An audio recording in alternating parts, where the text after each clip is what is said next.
कि शिवसेना के सिंबल मामले में सुप्रीम कोर्ट में सुनवाई होनी है। चुनाव आयोग के फैसले को सुप्रीम कोर्ट में चुनौती दी गई है। विधायी बहुमत के आधार पर लिया गया फैसला।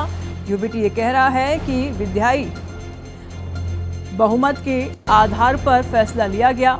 शिवसेना पार्टी सिंबल विवाद मामले में दायर याचिकाओं पर आज सुप्रीम कोर्ट में अहम सुनवाई होगी। पिछली सुनवाई के दौरान ठाकरे गुट की ओर से पेश वकील देवदत्त कामत ने कहा था कि एक मामला चुनाव चिन्ह से जुड़ा है जबकि दूसरा अयोग्यता से।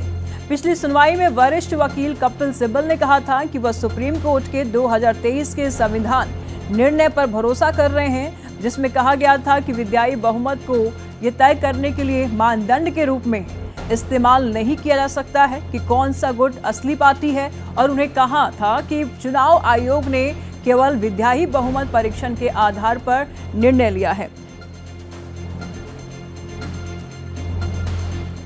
तमाम जानकारी के लिए हमारे सहयोगी गोपाल कृष्ण इस वक्त हमारे साथ बने हुए। क्या है ये पूरा मामला गोपाल कृष्ण, और क्या सुप्रीम कोर्ट एक बार फिर से शिवसेना को अपना सिंबल बदलने का निर्देश दे सकता है? क्या प्रभाव पड़ेगा पार्टी पर इसका?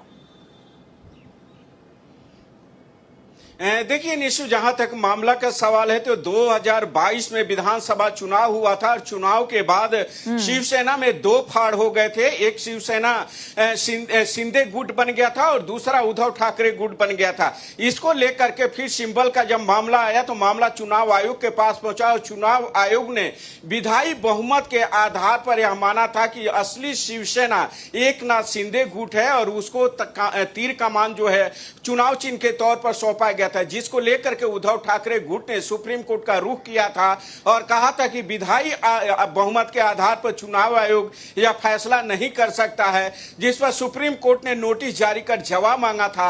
आज इस मामले में सुनवाई होनी है। कोर्ट को तय करना है कि क्या विधायी बहुमत के आधार पर आयोग यह तय कर सकता है कि असली शिवसेना कौन है या असली चुनाव चिन्ह किसका है, यह तय करना है। क्योंकि लगातार याचिकाकर्ता की तरफ से यह दलीलें दी जा रही है और कहा जा रहा है कि चुनाव आयोग का फैसला सही नहीं है, एक तरफा फैसला है। ठीक है, नजर बनाए रखिएगा। आगे की खबरों में भी हम आपसे लगातार जानकारी लेते रहेंगे।